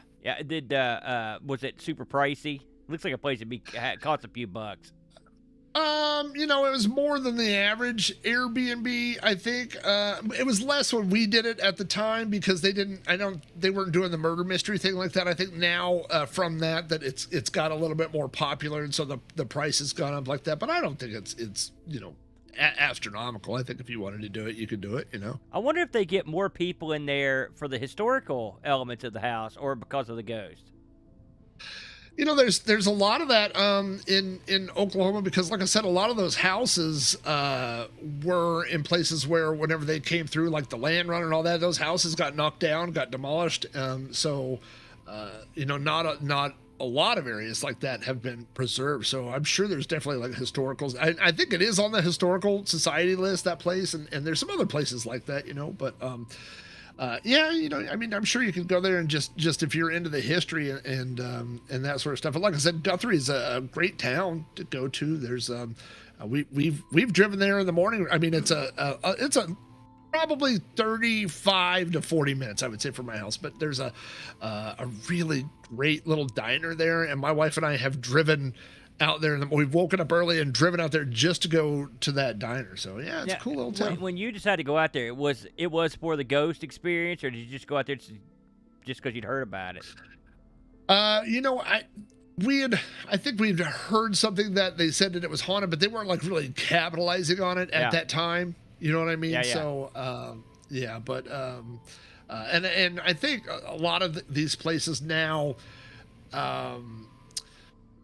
it's kind of a self-feeding thing, right? Because they do that and then it gets on TV, right? I mean, No one was going on TV to go film at the Stone Lion Inn, but when they said there's a ghost there, all of a sudden you got all these TV shows that want to come do things. And of course, when a TV show comes there, it's bad TV if nothing happens, right? And so it gets on TV, and now more people want to go there, and then when more people want to go there, they can raise the price a little bit. So, of all the things I never thought about ghosts was that how financially good they could be, right? Well, I mean, it's one would wonder. I mean, there must have been a place where it changed, but like one would wonder if there was a point where having ghosts, we've almost wound back to that very first Victorian story, where we now having the ghosts at your hotel probably would net you more action than not having the ghosts at your hotel. Right. You know what I mean? So Yeah. it's a strange thing. It's funny, Flack, because the place that I'm going to talk about, which is the Pfister Hotel in Milwaukee, is they downplay the ghosts at all costs. They don't ever talk about it. So they've taken the different approach, but their reputation sort of, precedes him in that department. So, and this place has a bizarre, it's got a bizarre hookup to the paranormal in the first place. It's a little loose. So the Pfister Hotel, that's P-F-I-S-T-E-R, Pfister Hotel, luxury hotel, downtown Milwaukee, up in Wisconsin, was owned by a fellow named Guido Pfister and his son Charles F. Pfister. Opened in 1893 for $1 million. They built this place, so it was not cheap. It's a large building, and it was designed in a Romanesque revival style, which was unusual then. And it's super unusual now. It's a 250-foot high facility. It's a multi-floor, big time. This is a AAA 4-diamond hotel, and has been that way since the inception of the ratings. This place has a spa. It's got everything you need and to have a hotel. So one might ask, how would a place like this become haunted? All right. So I mentioned that the guys that made it, Guido Pfister, he was a German immigrant, and so he passed away before the hotel was even finished. He left it to his son Charles. Right. So nothing happened on the grounds of this hotel. Like, there was nothing that would cause this. But a local historian in Wisconsin says that when the Pfisters were living up there, that they had lived in a cabin on the site of where the hotel was, and right where the hotel was, right next to it were private burial grounds, which had been there. Oh boy! And so that shtick, that seems to be the reason why people think it's haunted. Now, the reason I wanted to bring this place up, it's because it's sort of funny in a weird way. This place, because there are tons and tons of eyewitness accounts as to what happened in the house. Okay. And a huge chunk of them are Major League Baseball players. All right? Because this is where away teams go when they're playing the Milwaukee Brewers. Oh, okay, so okay. I've got some quotes lined up here from some of the more famous ones. This is Bryce Harper, 2015 National League MVP. When I woke up in the morning, I swear on everything, the clothes were on the floor and the table was on the opposite side of the room against the wall. I was so flustered, I honestly thought there might be someone in my room. I had no idea what the hell just happened, so I actually looked around, and then I checked to see if the door was still latched, and it was. So that's the kind of crap you get. Another fellow, Carlos Gomez, I'm scared to go in the hotel room. They should change the hotel. Everyone here doesn't like the hotel. Why do they put us in this hotel? You can't sleep. And so you see, here's another one. This is a guy from China, G-Man Choi, who mentions that he's not that scared of ghosts. He actually likes ghosts. He says, I was scared at first, so I didn't want to open my eyes. I dealt with that a lot more times after that. But he said once he laid there for a while and whispered to the ghost, he felt the spirit crawl up behind him and hug him and whisper into his other ear. But he was okay with it because they made peace with the spirit on that one. So the funny thing about this hotel is, and that one fellow said it, they have a tendency to put the visiting teams in here, and that's supposed to be part of the home field advantage. They purposely put them in this hotel so they'll have a crappy night's sleep. You can believe this. Now, the Pfister has tweeted out multiple times, and the quote is, the only thing haunting us here is the spirit of hospitality, and it's been here for 120 years. So that's the word on the street. But even as recently, I saw a quote here from Megan Thee Stallion, if you know who she is, a rap chick. She was in town, and she said that there was a ghost there. It scared the crap out of her. She's never staying there again. So it's bizarre. And I mean, I'm looking down the list of these guys. There were probably 20 major leaguers that swear that they had a ghost experience. They're all from out of town. So it doesn't behoove them to make that crap up. And so, but to this day, Milwaukee's in the playoffs right now. So I have no doubt that right now, there are people staying in this very hotel, and we'll see if that bodes well for Milwaukee or not. I don't know. Have you ever heard of this place, Flack?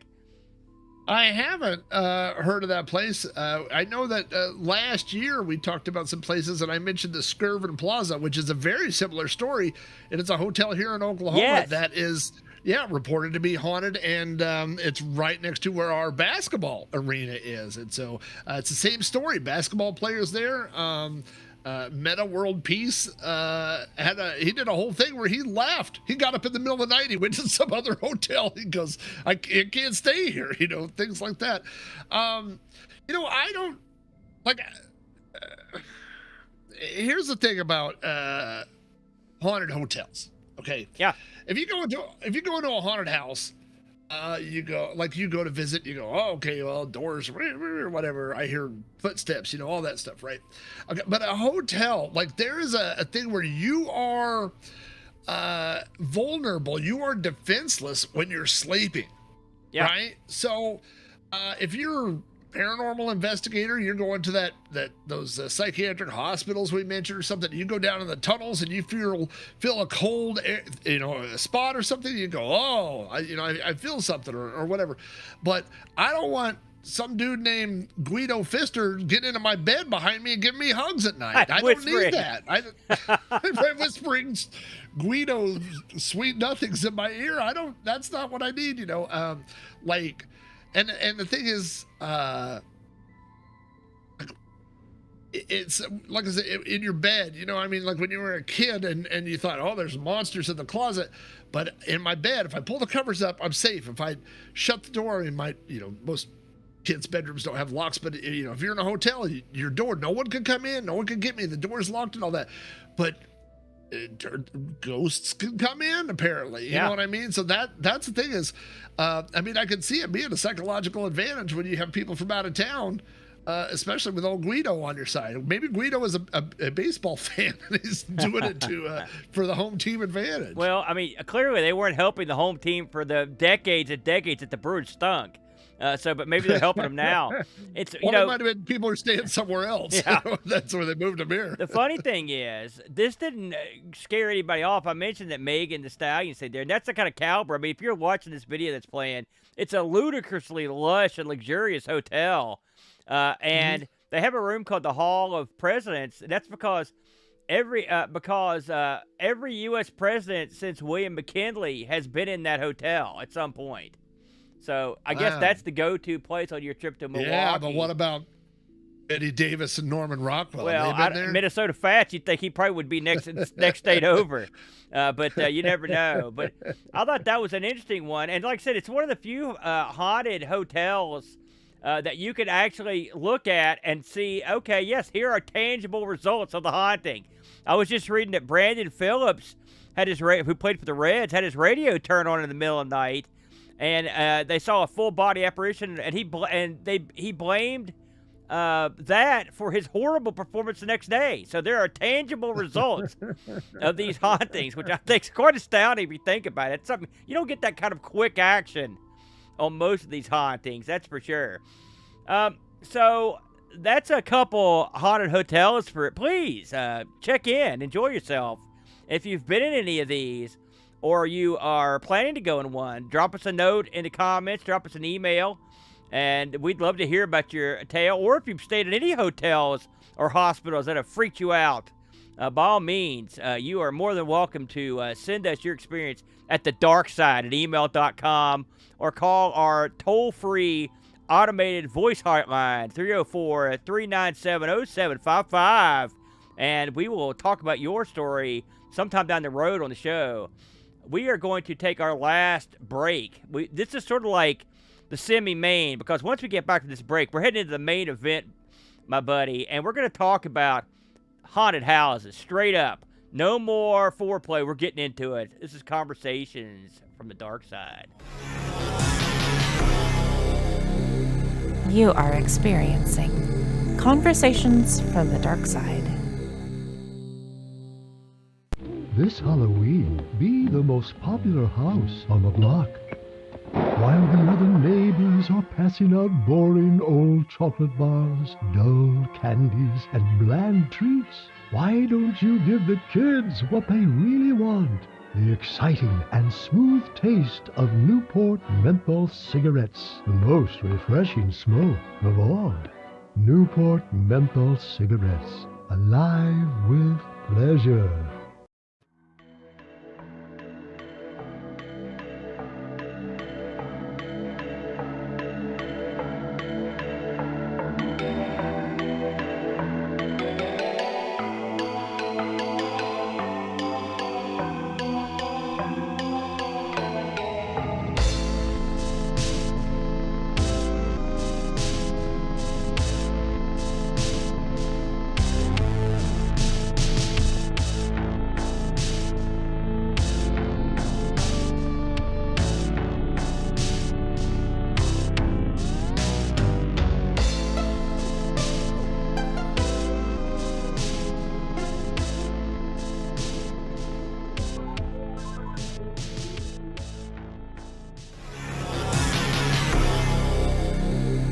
You are experiencing Conversations from the Darkside.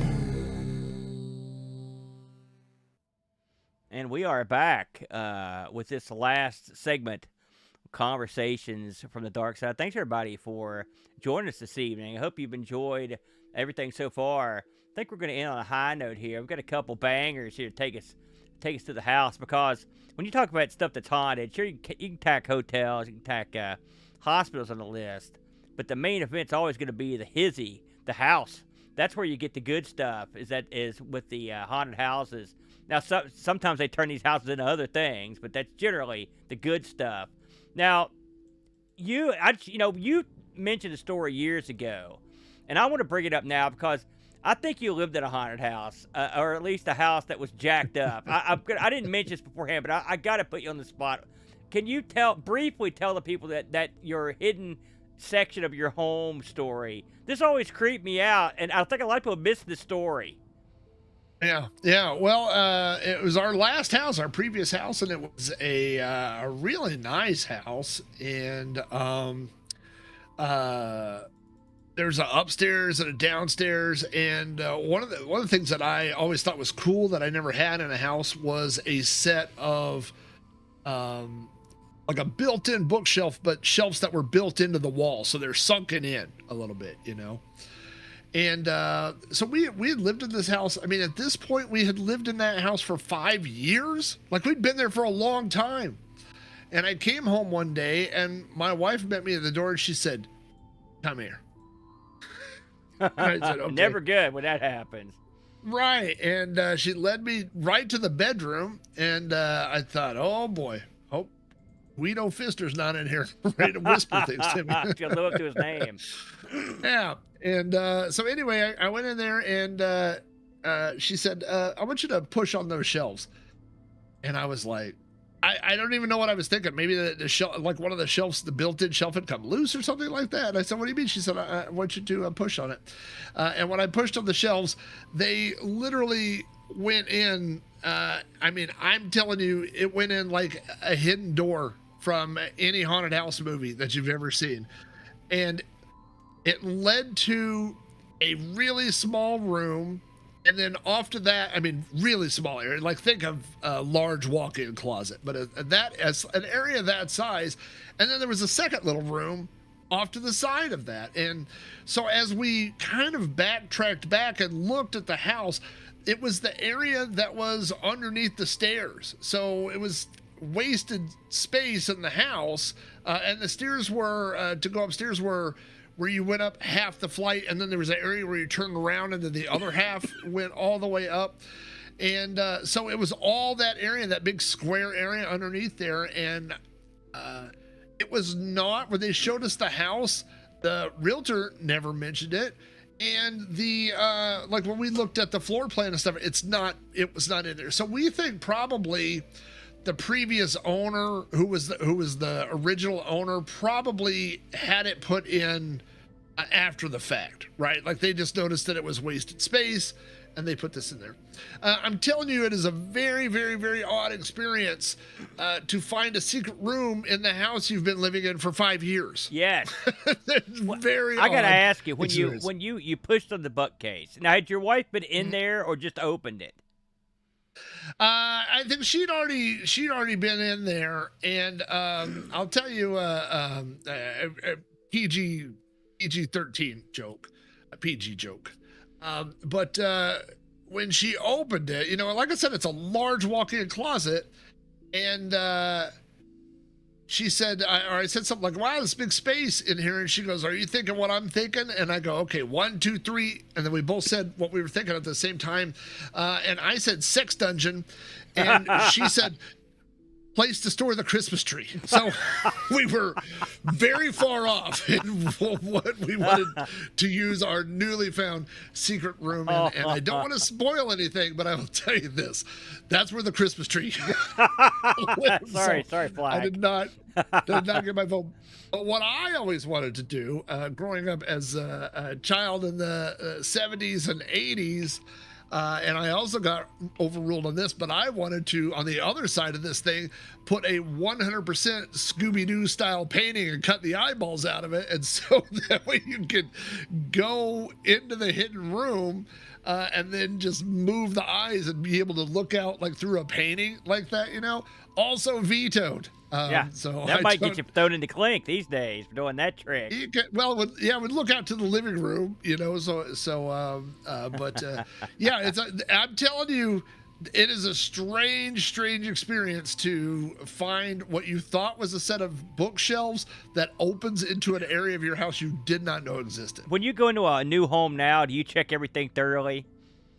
With a hammer. I mean, I go wall to wall, and I just go, "Guido, are you here, Guido?" give me a gentle whisper in the ear if you're here.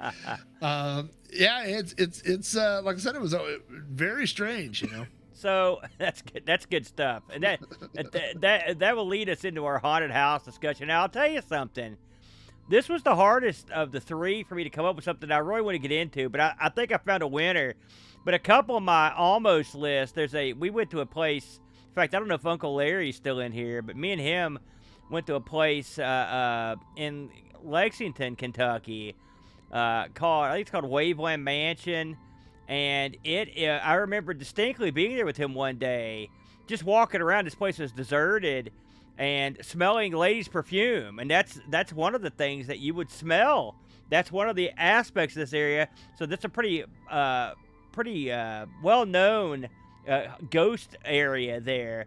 And there were a couple other places I thought about, but the one I ended up going with is something I never heard of until this week, and I'm glad I picked it, to be honest with you, because what you've got here is called the Abner Gaines House, or sometimes it's called the Abner Gaines Tavern. There's a reason for that, because they turned it into a tavern at some point. So it's been a little bit of everything. This is on Old Lexington Pike in Walton, Kentucky, which is up near the border of Kentucky and Ohio, near Cincinnati. So if you've ever been up that way, if you've ever been going to Cincinnati to see a Reds game or something, you're going to pass right near Walton, Kentucky. So this house was built in 1814. You know, we always go back to the well in the early 1800s. It's a who's who of ghost action. And this was built. This thing was built in 1813. And this actually was in a place where they didn't have much. They opened it sort of where the post office had been, at what they called the Gaines Crossroads. And Gaines then was the first area that the stagecoach line between Cincinnati, Ohio, and Lexington went to. So this was an area that was pretty important for that little part of Kentucky up there. The Gaines family owned the house for 4 generations and didn't sell it until after the Civil War. And eventually, this house was placed on the National Register of Historic Places and in 1980. It's a 7.6 acres, including the house, and the city purchased it in 2006 for $325,000 and have been restoring it since then. Now, pretty simple, right? You're like, okay, that sounds pretty basic stuff. This house has been through the ringer, okay? Oh. I mean, it's been through the ringer. There have been at least 2 suicides and multiple deaths reported in the house. And I'm going to get into some of these because there was a lot to document in this thing. So for starters, you know, what do you need to have a haunted house? Well, you need some people to probably get killed there. So one of my favorite, this is one of the most awesome things I've ever read. So this house was a big deal. And they used to have, it has a ballroom in it, okay? It's a decent-sized ballroom, and so people would come around, all from around the area, to throw parties at the ballroom. So, July 26, 1899, this was reported in the Boone County Recorder, okay? Boone County Recorder recorded this. This happened, gosh, sometime in the mid-1800s, okay? There was a ball one night, and 2 young men, Robert Harrison and William Northcott, were at the ball, Northcutt. And they both had their eyes on one of the young ladies at the ball. You know how this goes, Flack. You can't have 2 normally. Both these guys were popular, good families. They had bucks. The Harrisons were especially prominent because they were related to the former President Harrison. And so, anyway, you had this going down. Both these men are interested in the same woman. So, eventually, Harrison became the favorite of the 2 suitors. And so, at this party, Northcutt was so enraged that he wanted vengeance. Now, he knew Harrison was bald. One of our bald brothers. By the way, this is documented. I'm not making this up. Right. He knew he was bald, and so he knew he was extremely sensitive about being bald because he always wore a wig, all right? The old 1860s wig. So during the evening, everyone was dancing, and Harrison was dancing with a young lady. Northcutt went up to him and snatched the wig off his head and threw it on the floor. Oh, don't mess with a man's wig. And this part here, I read it 3 different places. It was pretty much exactly the same every place I read it. Harrison uttered not a word. He quickly turned on his heel, drew a Spanish dagger, and plunged it to the hilt into the heart of Northcutt, who fell dead as a doornail on the floor. Right in the middle of the ball. Is it? I want to say FAFO. So get this, though. You know, I'll tell you what goes a long way. Public sentiment. And they all said, hey, that was dirty pool yanking off a sucker's wig. And they're not wrong, by the way. And so, also, by the way, ex-president, wink, wink. And so, Harrison was never tried and was never arrested for the deed. And although he did live with some sadness for the rest of his life, he never married, and he became a recluse. He died suddenly and alone 2 years later in Covington. So, that's your first major death right here. What would you do if someone did that to you, Flack? Stab him to the hilt with a knife. 100%. So that's a pretty wacky occurrence, right? I mean, one house has that. There's your ghost. And there's a guy that said to walk the grounds, right? Oh, no, we're just getting warmed up. And this is the only guy that ever died there. No, God, no. Let's fast forward to 1869. So the nearby town of Covington, the mayor, Goodson, came to the house occasionally to play cards. This was the last stop, and it still sort of is. On your way to Cincinnati, it's where you'd stop. So he had came to the house. This is March 1869 to play cards. He played cards. This is when the house was a tavern. Played cards, went upstairs after the cards. People heard a gunshot, all right? So they rumble upstairs. Here's what they find. They find Mayor Goodson kneeling at the foot of the bed, okay? They found his gun on the bed, and he had triggered the gun with a cane. So he had committed suicide with the cane, making the gun shoot him. Wow. The people speculate that his losses, his heavy financial losses, particularly in oil speculation, decided he was so depressed, he offed himself. So there's your first suicide. Okay. So we're not done yet. Not too long after that, there was a guy walking the tracks right in front of the house because the railroad tracks came through, right?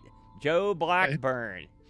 And he was walking the tracks, Southern Railroad passed by. He didn't hear the whistle somehow. Ran over right in front of the house. Right smack in front of the house. Dead. All right. Here's another one. A few years after Only that. 3 people. A few years after that, Benjamin Runyon stopped overnight at the tavern. The next day, he never showed up. They went in his room, found him cold, stiff, and dead. He'd shot himself during the night. There's your second suicide. Good Lord. All right. Did he use a cane also? He didn't have to, brother. He used his fingers. No.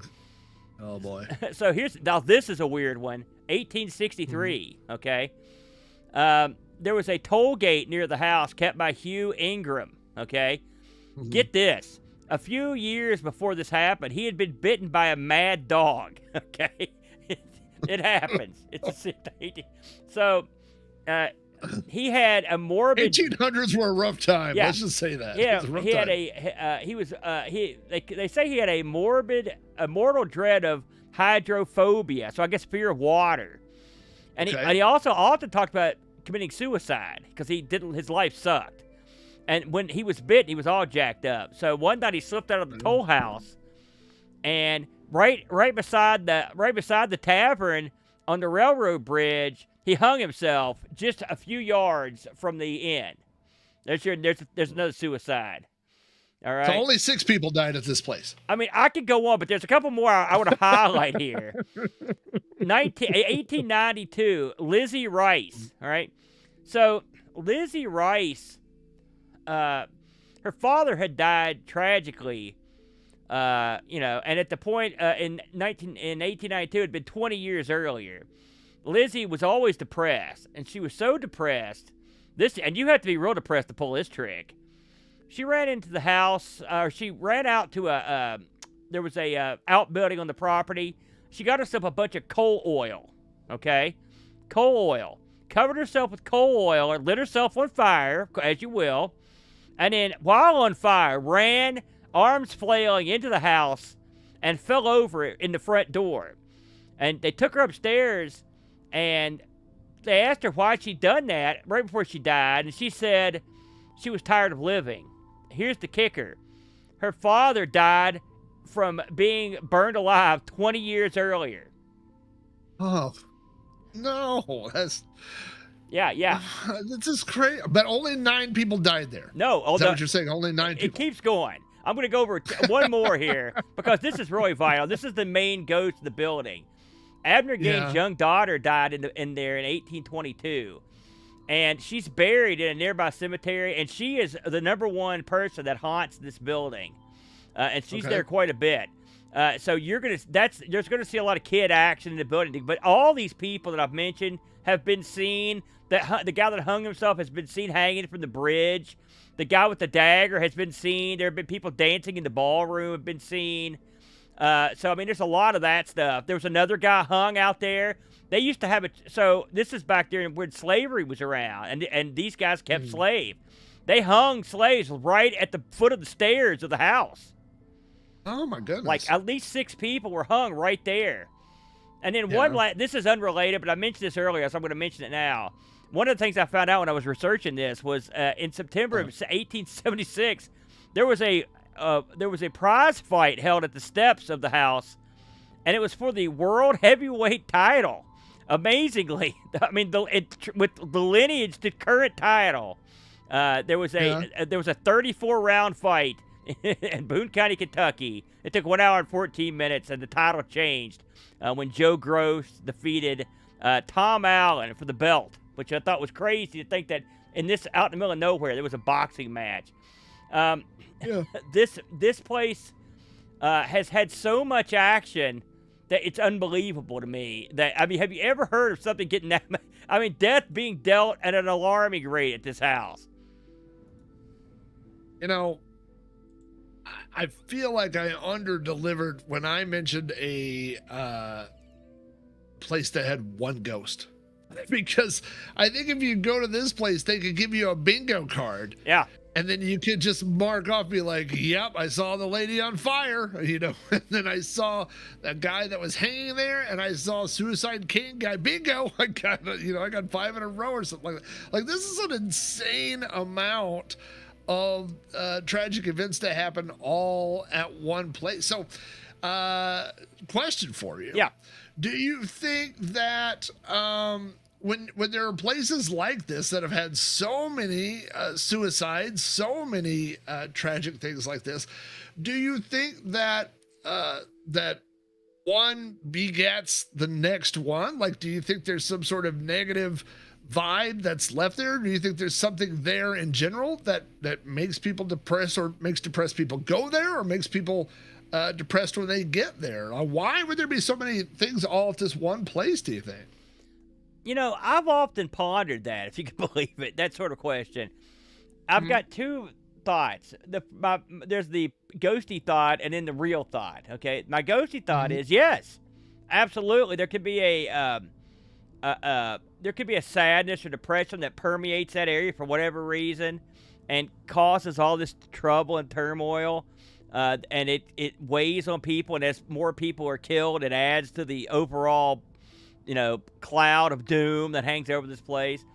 Part of me, the more logical part of me says, I mean, obviously the place is so old, and that was a rough part of the country, and at one point it was a tavern, so you're going to get a lot of weird action, and you got people traveling in and out and stuff, but part of me thinks that some places just, I don't know if it's architectural. I don't know if it's a weird noise in the area that no one can hear. I don't know if it's a weird radiation. I don't know what it is, that it just affects people in a weird way. So it could be something like that too. There's no way of telling. As far as I know, this place is no longer currently available to tour. Like, I don't know if it's going to happen again anytime soon. There's some various tourist videos that you can get online. It has been investigated by some ghost groups. So I don't know if it's back on the docket. I think every place we talked about tonight has had, with maybe the exception of the Fister, has had some sort of ghost hunters or something go down in them. So I mean, that stuff's on the table if that's your cup of tea. So, well, you said it was a tavern for a while, and I could see why, if you went to this place, you might need a drink, because I mean, it's a lot of history at this place. I got a serious question for you, and believe it or not, this question has come up in my life has come up. Would you purchase a house or live in a place if you knew that there had been a suicide that happened in that house or that home? I think yes. And I'll say that I've got a reason for saying it. I think if you're in like the UK or in Europe and the houses have been around for 1,000 years, you don't even have an option. And almost certainly some of those places are so ancient that you're going to absolutely have had bad stuff that went down. And I sort of feel like if they could pull it off, I could do it too. And maybe you could go in there and break the streak or whatever. But I would do it. Now, if there was a gruesome murder that made national news, that would be a little bit different. But I think just a suicide could probably pull it off. What about you? I always said it would not bother me, but my wife said hard no. And there was I was looking at houses one time when we were house shopping when we'd first moved back to this town, and we were looking for houses. And let me tell you, if you are ever looking for houses, don't take your buddy who is a firefighter and part-time EMT with you, because he knows every bad thing that's happened in every single house in your town, and he will point them out to you. Oh gosh. And so that would be tough for him too, So there was a house that was for sale, and it was on like 5 acres, and it was relatively, it was cheaper than other houses we were looking at, and it just looked like a cool place. It was kind of like a early 70s kind of house, kind of had that vibe. And my buddy said it's one of those houses that has the exposed rafters in the living room. And I said, "Oh, that's cool." And he said, "Yeah." And he said, and someone hung themselves from one of the rafters one time. Oh man. And so he didn't go there, for that, but he knew the story, right? And so, I was like, "Well, that's a bad thing that happened to this place," but at the end of the day, it's just a house, it's just a thing, And the guy's not still there, right? It was a long time ago, but my wife was like, "Not a chance." She said, too negative energy, can't possibly do it. So, hey, if you're watching this real quick on YouTube, Aaron, I'm going to have you shout out that the phone number and the email address because I'd like to hear from people and see what they have to say.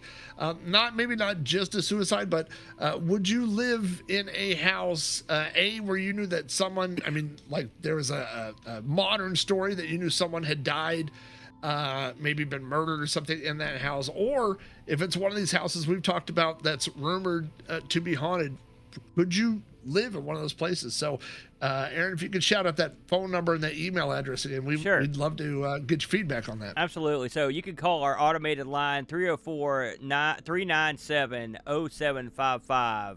That's 304-397-0755. Toll-free call. You can also, by the way, that's a automated line, so you're not going to get a hold of a human. You can leave a voicemail or text, and you can also talk to us at The Dark Side at email.com. That's The Dark Side, all one word, at email.com. And if you have an experience or a thought, we'll be happy to read them or even play them on the show. If it's something, if you have an encounter, a story, if you lived in a haunted house, if you found a hidden compartment in your house, if someone set themselves on fire and ran to the front door, we wouldn't know about it. We wouldn't be first in line. So feel free to contact us in any of those ways. Flack, you had an interesting haunted house turn up here. What do you got for us this time around? Well, so this is listed as a haunted house. This one is also in Oklahoma. And I'm going to tell you, if you were to look at a map, an overhead map, and draw a line from my house to this house, it's about 5 miles away. Oh. This house is not far from me. I mentioned this to my wife earlier, and this house is now, it's part of the Historical Society, and they have events there. And my wife said, that's the house our daughter went to a birthday party to, like last month. So my daughter's been in this house. I've never been in this house, but I just found out today that my daughter has been here, and it is known as the Overholser Mansion here in Oklahoma City, which I live relatively close to Lake Overholser, which is named for the people who lived in this mansion. It is the former home of Henry and Anna Ione Overholser. So that's how the lake got its name. Is that the one where you film your van stuff at? A lot of it has been filmed at Lake Overholser. Wow, now I know. Right, and I mean the address is well known. And so, yeah, I mean, next time I'm over there, like I may go over there tomorrow, I'm going to send you a selfie of me standing in front of this haunted mansion. I love it. I've seen this house before, and just like all the other houses that you've shown pictures of, we've talked about, it falls into that same thing. Like all creepy looking houses aren't haunted, but this is supposedly a haunted house, and it's creepy looking. It's right there on the front of the lake. So again, this is the former house of Henry and Anna Ione Overholser. It is again a big Victorian style house. I guess a lot of these old houses, you know, are like that. Got a Victorian style, you know. Again, like we said, like not a lot of modern duplexes aren't haunted for some reason. Now, because it is this old Victorian house, it has been turned into a museum for Oklahoma Historical Society. And when they did that, obviously they had this caregiver who maintained the property. Her name is Kathy Dixon. And so Kathy Dixon is or was the curator of the Overholser Mansion. And she said she worked there for a long time and never had any paranormal experiences whatsoever. No problems at all. She cleaned the place. She kept track of all the artifacts and stuff. No problems.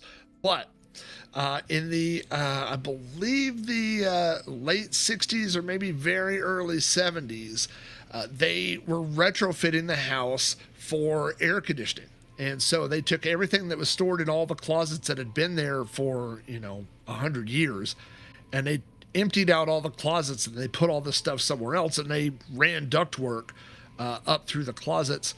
And that night, so this is a strange story, that night, Kathy had a dream about a woman walking through the house wearing a Victorian ball gown who looked very upset, and the woman was walking right towards her. Okay. And she woke up. She saw this person in her dream and woke up. So not long after that, as they were going through these artifacts that they had pulled out of the closet, she found a photo, and it was the person she had seen in her dream. She said, I recognized her immediately. And then when she went through the other stuff, she realized that this was the daughter of Henry and Anna Ione Overholser. So she had literally seen the daughter and someone that she had recognized in a photograph. Like she was able to pick this lady out of a lineup, right? And so that's apparently when the paranormal activity started in Overholser Mansion. Now, as a lot, there was a lot of activity being reported, like again, all the traditional stuff, like noises and doors and all those sorts of things, right? And a visitor, and it's not, they didn't say who this visitor was, but there was a random visitor who came to the museum and pulled Kathy aside and said, Anna wants you to return her Bible. That's all she said. That's all the visitor said. Okay.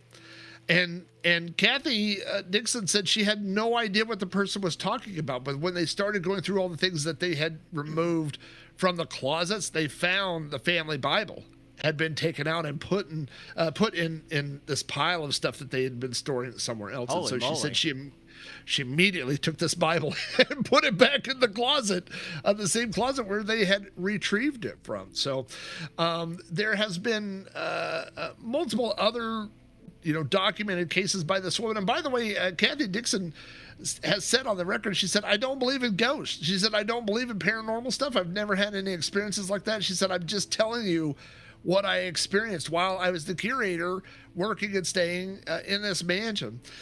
But she went to work during this period one time, and it was a Tuesday early in the afternoon. It was around 2:00, and she went to work, and as she was going through the house, she heard voices. Like she heard soft people talking, and then it just sounded almost like people were having a party or something.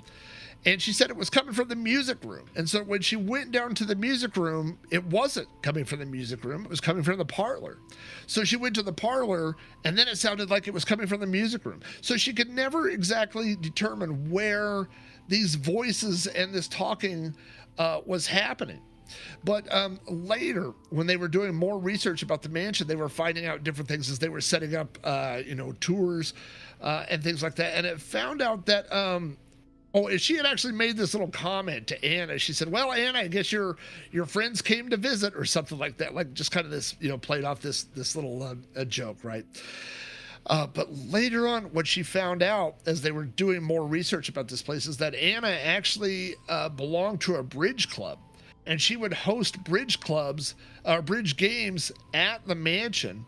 And they were always in one of those two rooms. And they were always at 2 p.m., which is when she heard these voices. So, I think what gives a little bit of credence to this lady's stories is that multiple times she experienced things and then found out the story behind it, right? So it's not like where you say, hey, guess what? This house is haunted. And then you go stay there and you go, oh, I felt like there was a ghost there. You know what I mean? Yeah. It was like she had specific stories, like someone saying, Anna wants her Bible back, and then going through and realizing that they had, and again, that person should have had no knowledge at all of what had happened, would have been cleaned out of the closets or whatever.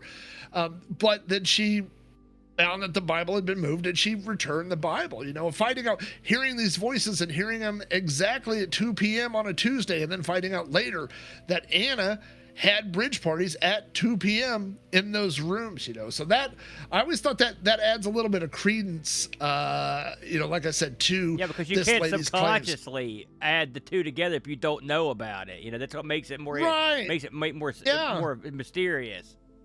Sure, and then again, having a person who's a museum curator, you would think, like this lady's not interested in being on paranormal TV shows. She's not a ghost hunter. She doesn't want any part of it. And she'll tell you, like I said, she has said, I don't believe in any of that stuff, but this is what I experienced, so she's not out there trying to make a dime off of these stories. She's not out there trying to play up, and they don't do ghost tours here. They don't do anything like that. So it's not really, they're not trying to capitalize on those stories. So, this lady, it's like a librarian telling you a story. Like she comes off as very, very believable in regards to her experiences. So I will 100% this weekend, I will drive over there and I'm going to send you a picture of this house because, like I said, there aren't that many large old houses around the lake. So it's a well-known area. It's a beautiful home. Just from if you're watching along with us, for those on the radio, it's a beautiful, classic, Victorian era home. It's just gorgeous. You could tell it's been well maintained. You could tell it's not something they just let any schmuck in. The gardens look beautiful. All the work on the sides and stuff. It's a gorgeous. Of all the stuff we looked at tonight, this is just quite a lovely home. It's amazing that. I can see why ghosts wouldn't want to leave. Let's put it that way, because it's such a nice place. And sometimes, I guess, of course, my house was full of like 50 million horrible murders and suicides. But I think it's a nice way to go out with the thought that maybe sometimes the ghosts are just like, it's a pretty good house. I'm just going to hang around here. I like it, and that's okay. I would like to think that when I die, that whatever we are, our spirits, our souls, whatever, would pass on to some other place, right? But on the other hand, like, lakefront property is frickin' expensive, and I'm not giving that up. Yeah. If I live in a giant Victorian house right there on the lake, I'm gonna stick around for as long as I can. I love it. It's a lovely place. Now, did you say you had been inside or have not? I've not been in there. My daughter's been there, but I'm gonna find out. Maybe they still have a bridge club that goes out. I don't know how to play bridge, but maybe I'll learn if that'll get me inside. I'd rather have a ghost that plays bridge than hangs from the bottom of one, if you know what I mean. Amen, brother. And so that's a good place to take us out this week. Another one in the books here. I really enjoyed this, Flack. Before we move along and take this to the house, tell everybody where they can hear more Rob Flack O'Hara. Hey, just go over to robohara.com/links, and you can find links to social media stuff. You'll find links to my podcast website on there. We've got a new episode today, actually, of You Don't Know Flack, where I go through stories, experiences that I've had from visiting all 50 states. Yeah, I heard the first part of that. It was quite good. I enjoyed it. You know what? Maybe I'll have to redo that trip someday and visit haunted places in all 50 states. You have to do it in order of most haunted to least, and go work your way down. Based on that map, right? Looks like you're New going. New York, here I come. Looks like you're going to the Yukon, my friend. Good luck up there. Yeah, but then I'll just be zooming back and forth all the time. That's a tough van. So that's great. Yeah, I recommend all of Flack's stuff. It's always great. And please dig deep in his back catalog. Of course, you can find myself, my co-conspirators, John Bodovkar and the Brent. We do retro gaming content on this channel. If you're catching this show, it's not our usual fare, but it is something we do every October, and we've got a couple more shows to go this year. So I hope you're enjoying these, and that will put it to bed. So good luck. I hope wherever you're at, if it's haunted, the ghosts are there for leisure purposes. If not, good luck, pal. You're on your own. We'll talk to you next week. Same bat time, same bat channel. Please, have a good week. We'll be seeing you.